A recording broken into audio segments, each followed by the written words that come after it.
Coaches, welcome to the first ever in the world ever, the first ever New Jersey Strength Coach podcast powered by the National High School Strength Coaches Association. I'm here with my buddy, my co-host, Paul Kolody, strength and conditioning coach over at 100 Central, also certified athletic trainer. Also, his dad is in the Martial Arts World Hall of Fame, so you just want to put that out there, All right? right. We need to really give the props to your dad. I said to Paul, I was like, man, your dad's in the Hall of Fame. You know, you're basically on your worst day, you have to be as tough as John Rambo in First Blood. That's a good movie. That is, sweet. So listen, it's Friday as of the recording. Usually by Friday, I'm crushed. And so after I coach at the high school, I've got 2 hours to go at my gym. And when I'm done, I'm like, man, I just want to watch a movie. And so years ago, I bought Rambo First Blood on demand.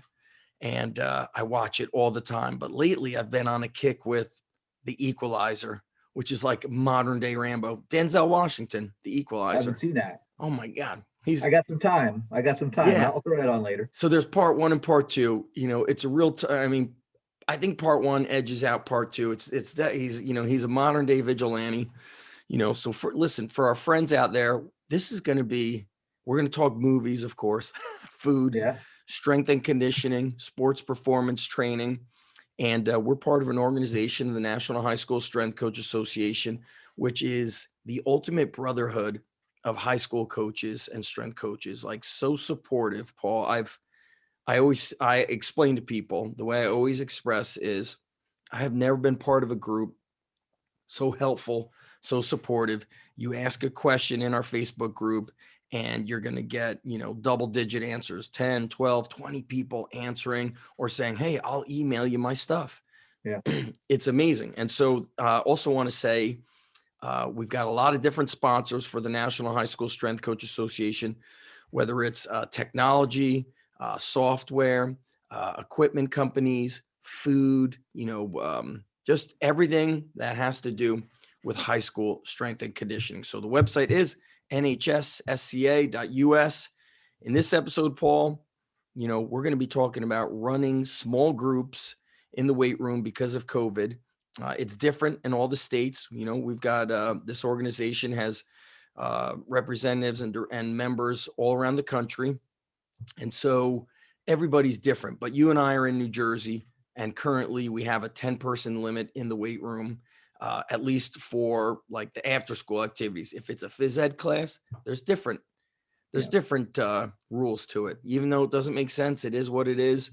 It's been a wild year. So let's get into that. What has been training for you looking like inside the weight room with regards to how much time you have, organization, and anything else you want to add to that small, organizing small groups and making it happen? Well, we started outside. We were doing stuff outside for a little while, and that's where it really started to evolve into the inside with the 10 kids. I got to coach a lot more. As whereas I was managing a little bit more when it was, regular time. We had 30, 40, 50 kids in the weight room managing and, taking care of the people that were our big lifters, and just making sure that the athletes that, maybe hadn't been in there too often were doing the right things and, in their progression where they should be and not putting the bar on their back when I turn my back. Right. So with this 10-person situation, it's been fantastic. Coaching a lot more, getting to know the kids a lot better, and I think it's been pretty. It's not ideal, but it's been a breath of fresh air as far as the coaching aspect. And it is a half an hour, so we're not getting a lot done, but we're getting a lot done. Yes. That half hour. One of the kids said after one of the training sessions, he's on the wrestling team. He's like, I doubted that we could get a lot of work done in 30 minutes. He's like, but coach, you proved me wrong. So I said, guys, bring it in. I'm going to show you something. And I said, somebody sent me a DM on Instagram, and I'm telling you guys, it's Instagram. I don't care if you heard it on TikTok or CNN or NBC. The news came from Instagram. It was a guy from Italy, and I showed them. He says, coach, you are the best strength and conditioning coach in the world. And I said, you guys heard it here first. Okay. You heard it on Instagram. And they're like, they're laughing, you know? And so you're right. It's been the ability to kind of have a different connection. And I also started outside like you. We were outside. We were spread out. We would use one dumbbell or one kettlebell and a mini band. And we do a ton of pull aparts. We would use those mini bands for band pull aparts, curls, one arm presses. And I try to get 100 reps of band pull aparts every training session. If we're inside, now we could do face pulls with the bands, but I love working that upper back. And yeah, these 30 minutes, the way I organize it is like this. The group sign up. They sign up through a Google Sheet in a Google Classroom with their own sport coach. So girls soccer, boys basketball, girls basketball, they sign up there. Once it's filled up to 9 people, boom, they know that's it. They meet me. We do 30 minutes. They do a Google Health screening form every time. That's our policy at the school. And then I do a temperature check. So it's a lot. And it's important to track that stuff in case the school nurse has to do contact tracing. So when they come in, I take their attendance. Paul Kolody, Zach Evanish, John Smith, Jen Smith, Susie, you know, whatever the team is. I got the names, I had the date, and I also put what time they came in. So if the nurse has to look back at stuff, I've got a notebook filled with everything that's happened since day one. And then from there, we do 3 exercise. This is our warm up, 3 exercises, 3 rounds, and it's like 10 to 20 reps.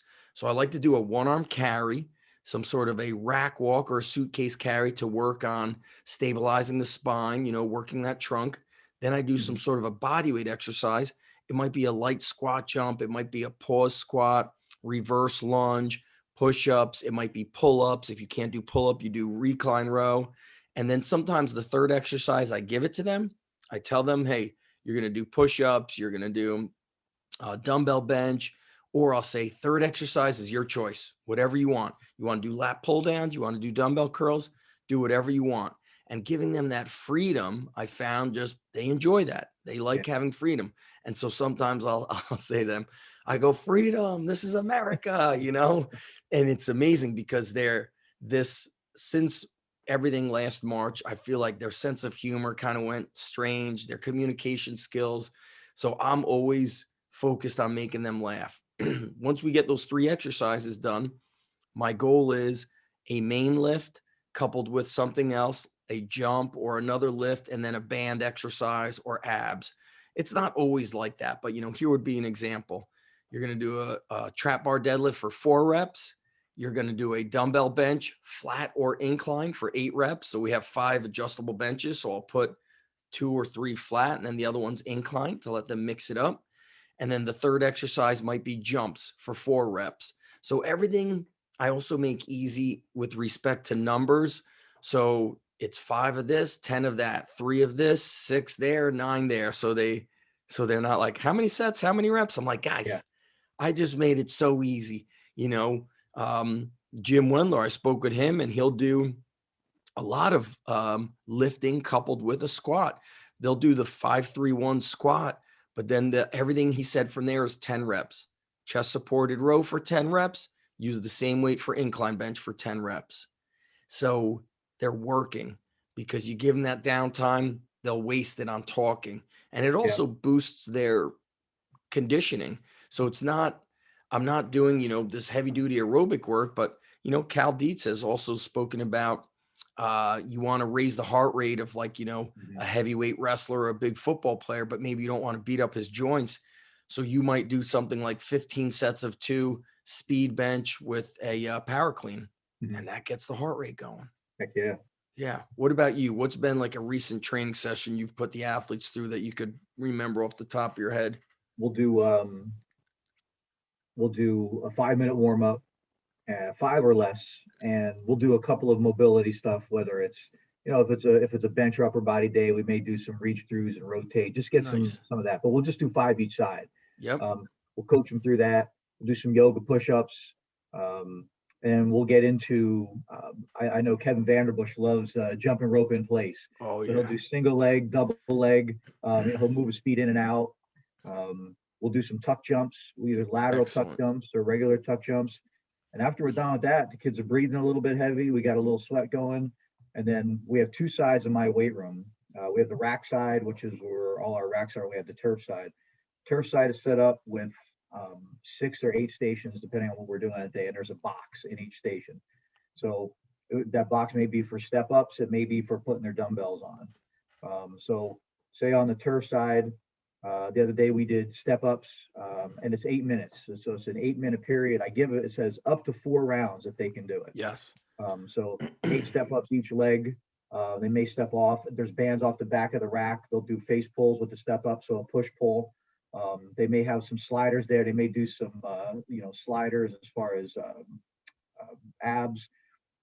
And then a secondary exercise, they may do like a single leg bridge on a foam roller or something like that for a body weight exercise. That'd be on the turf side. On the rack side, it's probably going to be a deadlift day. So we're going to do deadlifts that day. We've been doing 5s. We haven't gone that heavy. So 5s. After their deadlift, they'll do some type of jump, whether it be a dumbbell squat jump. I have the bands right there for band assisted jump or the TRX jumps. And some days I'll have the timers out and we'll actually sprint. I have 1 lane set up where we can do a time sprint after the deadlift. And then they'll do some type of upper body. So if it's a pull, it could be an alternate incline. We'll have the benches set up in the middle or some type of incline press. And then 4th exercise, I'm a big fan of, we got to do some type of guns every day. So it could be Gun show, curls, could be some type of triceps. Yeah. And I go high with that. I tell them 20 and the kids are like, oh my God, they're struggling. But it's fun, and it's 8 minutes. They know 8 minutes is up. They wipe down their stuff, move to the other side. I give them a 3-minute crossover. They set their stuff up, and we're going for the next 8 minutes. You got to look at, all right, I got this 30 minutes. Here's my warm up, bang, 5 minutes. Here's kind of block 1 of training, 10 minutes. Block 2, 8 minutes. Finisher is going to be some curls, abs, pull aparts. And then the final 3 minutes is everybody, you do 3 sprays on your bench, wipe it down, and you tell them exactly what it is to do. Kids need that specificity of how many sets and reps, here's our time. And same thing, look, you may not have gotten the 4 rounds in, but our time is up. Boom. Yeah. Let's move on. One thing I want to talk about, Paul, is even in these groups, sometimes I'll get some new freshmen mixed in with some upperclassmen, let's say for baseball. So let's say the sophomores or juniors, they're trap bar deadlifting. I'm going to have freshmen. I could basically assess them by looking at their physique. They're going to do a dumbbell goblet squat. So I'm going to build the legs, the back, the trunk with a different lift, and I'm going to double the reps. So if the bigger guys are going to deadlift 4x4, the freshmen are going to goblet squat for 4 sets of 8. They could hurdle jump or squat jump with the other guys, and they could do band pull aparts. So it's always that main lift that I've got a builder exercise or a regression that I'll do. Yeah. So what would be, if you've got a group, football or any group, and they are back squatting, what would you have a freshman do instead of that main barbell lift? What would be the regression? There would be a goblet squat, and either heels elevated or regular off the floor. Everybody front squatted the other day, and just to get them the idea that the bar rests on their shoulders. I don't know who I saw it on YouTube or something the other day. It was arms straight out, thumbs up, and zombie we squatted squats. that way. Oh, thumbs up. Nice.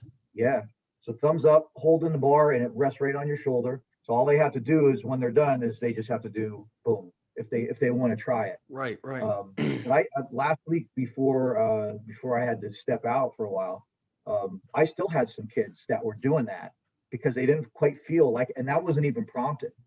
And the one kid, he was doing like 155 with his arms straight out, thumbs up. That's strong.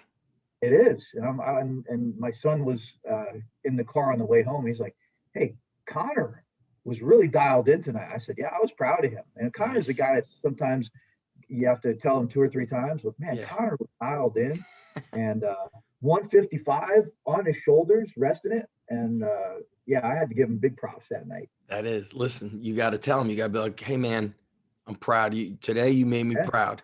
Other times I'll say to them, you got to really joke around with kids to make sure they got the humor. So I'll Yeah. say something like this, I'll be like, listen, I'm not going to mention who wasn't listening today. I'm not mentioning names, but his name rhymes with Paul Kolody. I ain't mentioning names. And then I'll say, somebody will be like, I squatted so-and-so, this much weight. I go, look, you got video? All right, then it doesn't count. And I said, here's the thing, guys. When you're training and I'm not watching you, the technique's not so good. And you know what happens? They're like, well, coach. I'm like, well, I throw up in my mouth. And then I say, I take that back because I don't want you telling your parents, and then your parents are gonna sue me. We don't want any problems. Yeah. So I like really joke with them, and they know. And then I always circle it back, like, guys, if I'm tough on you, it's because I care about you and we Yeah. want to do it the right way. And if I tell it to you, I would tell it no differently to my own son or to my own daughter. And I've evolved more. I've had a lot of these questions, from like the art of coaching, whether it's my private facility or, coaching at the high school, is there's more options. I give the kids a little more freedom. And so you mentioned the front squat. I always say, if somebody put a gun to my head and they said front squat or back squat, I'm very much leaning to the front squat now. I love this elbows up position, the strength it develops in your trunk. It forces you to be more upright. So sometimes these kids don't have the best hip mobility and they drop that chest so low. And I feel like it just builds them up. And I think for me as a coach, I did not want to hear people complaining about how this was so uncomfortable for them. I was so tired of it. Yeah. And I said to myself, that's not a good excuse as a coach. And I had to say to them, we're going to go through this first week is going to be really crappy. The front squat's going to be crap. All right. Yeah. Then next week, it's going to be bad. The week after that's going to be average. It's going to take us time to even get to good. So this week we're going to go crappy front squats. And then what I learned is at my private facility, it's in the warm up all the time now. 2 sets of 6 with an empty bar. Kids throw weight on it. And here's how I start them. 2 fingers. Your elbows have to point to the wall, butt down, chest up, elbows up. The lower your butt goes, the higher the elbows go. And then I tell them, in your mind, think butt low, elbows high. So when I'm coaching them, I'm saying elbows up, point them to the wall. And then you taught me this. I really stole this from you. You said last year when I started, you had told me you'd have like 90 kids in a group if it was football. And I was like, holy crap, 90. And you said, yeah, but I tell them that I'm not the only coach. There's 90 coaches here. So now I tell the groups, I go, you're never a bystander. You're the spotter, then you're lifting, then you're coaching if you're not doing something else. You got to coach. If you see somebody doing it wrong, now that's on you for just watching somebody deadlift with a round back. And so you teach them these things. And I've also learned that you got to let, it's not going to be the end of the world if they did it incorrectly once. It's a teachable moment. And then we just don't want it to be, acceptable to do round back deadlifts, half squats, half bench. Hey, you made a mistake. What do we do? You tell me, what do we do? Go lighter. Exactly. Take weight off of it. We got time. Don't worry, and also I'll say things like, you finish a football game. Okay. You're about to go shake hands with the other team or high five, whatever it is we do. Does the referee say, whoa, how much you guys bench? They don't care if you bench more than the other team. So this is just a part of the puzzle. All right. But we got to do it the right way. So a lot of that, turning everybody into a coach. What else? Let's close out with, what kind of advice are you giving the kids when they're not with you? Since we have a lot of, how do you say, we're just very inconsistent. Schools are open, then they're closed. I think we're all going to be open soon, but our limitations of numbers in the weight room is making things, tricky. The private sector people are thriving because kids can't lift with us. So that's a good thing. I've got a private facility, like I said earlier, but man, nothing beats training with your team. It's so intense. It gets the energy. So what do you tell kids when you might see them once a week, Paul? What do you tell them to keep some continuity going? Well, first thing I tell them is don't diminish the value of sprinting and going outside and playing. You know, Yes. they got to get on that. I have sprinting routines that they can do. I put them on Team Builder, whether they look at them or not. But I said, hey, listen, you don't need Team Builder. Get a buddy, grab a frisbee, and throw it to the right, and make him run as fast as you can at Yeah. it. You know, and then grab it. And guess what he's going to do or she's going to do? They're going to throw it completely away from you, and they're going to make you run for it. Yeah. And you play like a drop game. The first person who can't get to 5 loses. You know, and but you're all out sprinting, and it's not just straight ahead, 10 yards. This is, cutting, Moving. pivoting a little bit. True athleticism. Yeah, hand-eye coordination, catching it. Yeah. So give them those things. Number 2, I tell them to try to do things they normally wouldn't do. So if it's not a weight room day, don't just go home and do weight room stuff. Maybe find something else that you normally wouldn't. Enjoy life a little bit more. Nice. Go bowling, go for a walk, go for a hike. Yes. Do something different. That's going to clear your mind a little bit. So now when you come back the next day, your mind's going to be a little bit more almost brain dumped, and they're going to come in with a little more fire that day. Excited. That's what you hope. Yeah. Yeah. I like that. That's interesting. I saw a kid sent me a video. He's lifting at his friend's house. It looked like there was 3 of them. And look, the kids are getting together, whether school's open or closed, but they were working on power cleans. And so, yeah, they're lifting. But I always share with kids that the best athletes I trained was when I was starting my business out of my garage. These football players would lift at school. Then they'd go home, have a shake or eat. Then they'd lift with me in the garage. But we did a little in the garage, a little in the backyard, and a little at the open field. Then they'd play pickup basketball. And I said, that's the most legitimate speed and agility work there, is you guys playing pickup games.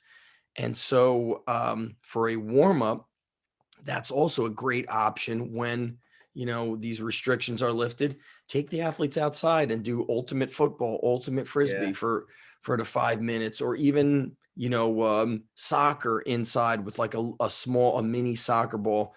And one thing I forgot, outside of the bubble of the weight room at my high school, we have a hill, not super steep, 15, 20 degrees.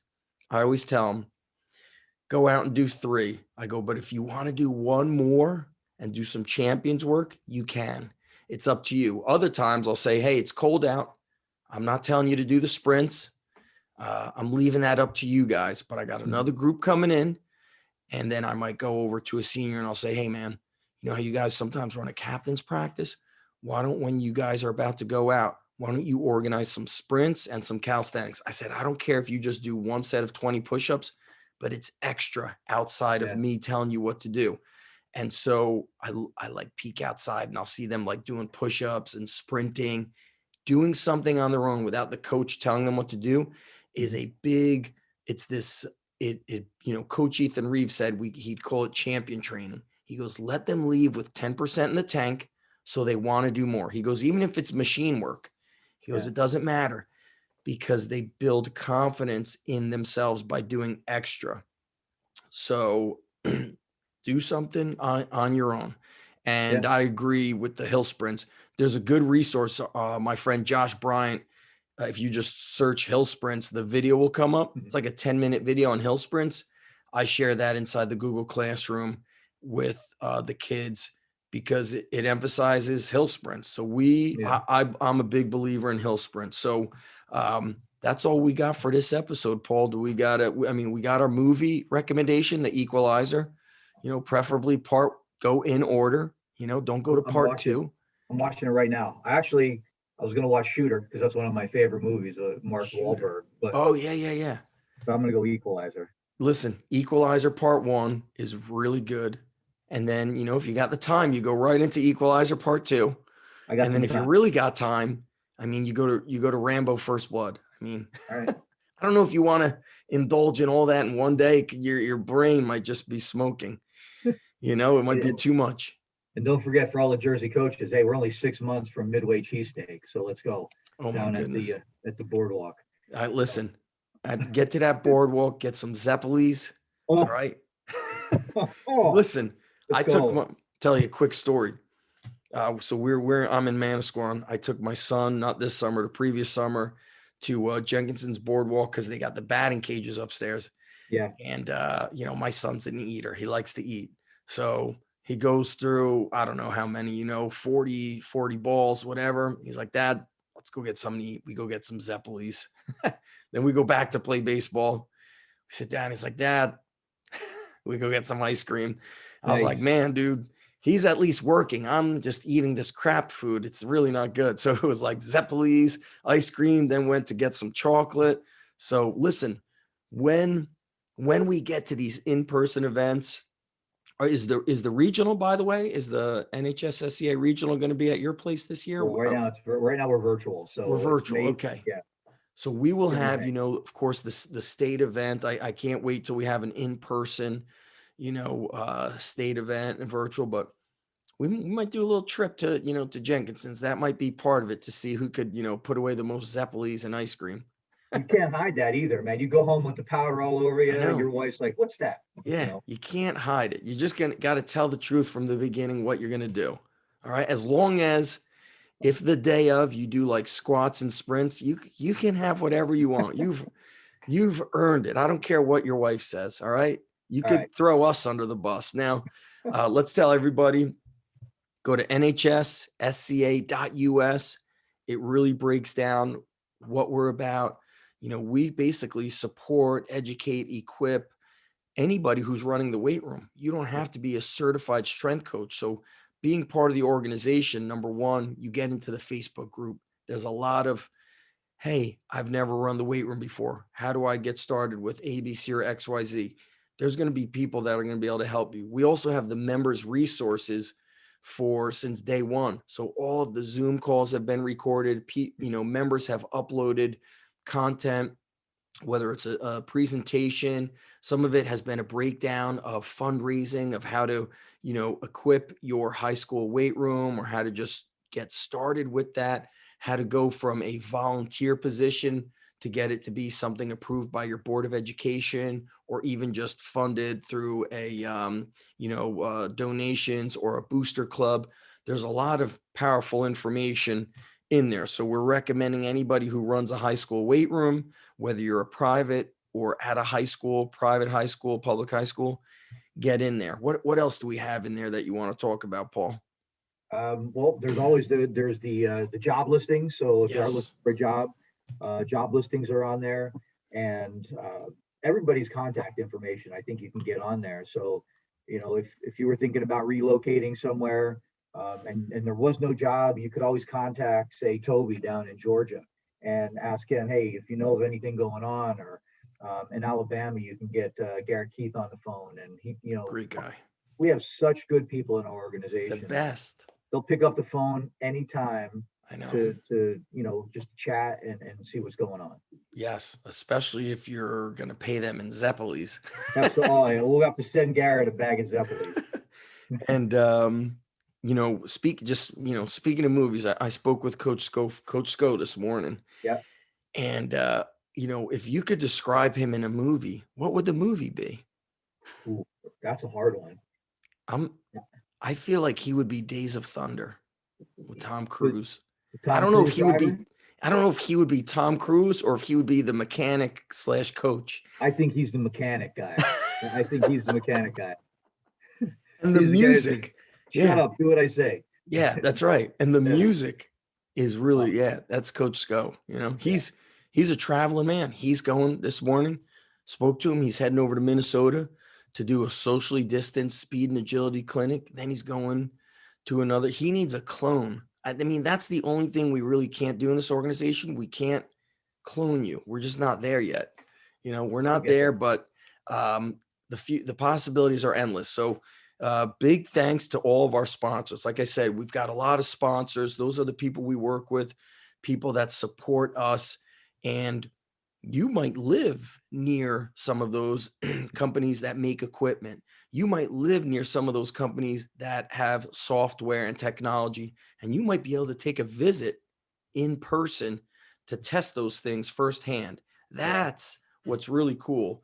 And the other thing we do is we have free family days for the National High School Strength Coach Association. So Once in-person stuff is allowed, we will be organizing family days. And, family day for us, like we said, is squats, sprints, and Zeppelis. Oh, that's the day, baby. All right, S guys. squats, SSZ, baby. That's it. So, listen, Paul Kolody's over at Hunter Central Regional High School. I'm over at Middletown High School South, plus the Underground Strength Gym. We're here in New Jersey. If you need to reach out to your state director, by the way, you just go on the website and you hit the link leadership, and you could reach out to your state director and see how you could help, see how you can become part of the organization. So a lot of people reached out to me when I posted it on Instagram, and I said, hey, if you want to help, email your state director, become a member, and contribute. And that's what this organization is about, is the supporting and contributing to one another versus hoarding information, or like, this is my secret. When I was starting here at Middletown High School South, strength coach at the neighboring high school was on the phone with me. You're on the phone. A guy that we play football against told me everything they do, everything. And to me, I like that. I mean, I love it, because the overall theme was like, hey, he's going to benefit the kids. Let me help this guy out. So Yeah. it was great. So Paul, hang on while I shut this down. For everybody who's watching, please share. If you're listening, please share. Post it on your social, email it to somebody, text it to somebody. And if you're a coach at a high school, it might be in your budget. They might be able to pay for you to be a member. This would be continuing education. So food for thought. If you need to reach out to us, our emails are easy to find. You could Google us. You could I think our emails are on the website under leadership. So that's it. Thanks to everybody for watching, listening. We will be back with another episode. This was our first ever episode. So your support in leaving a review and sharing with people is going to help a lot. So thanks again, Paul. Stand by, my buddy.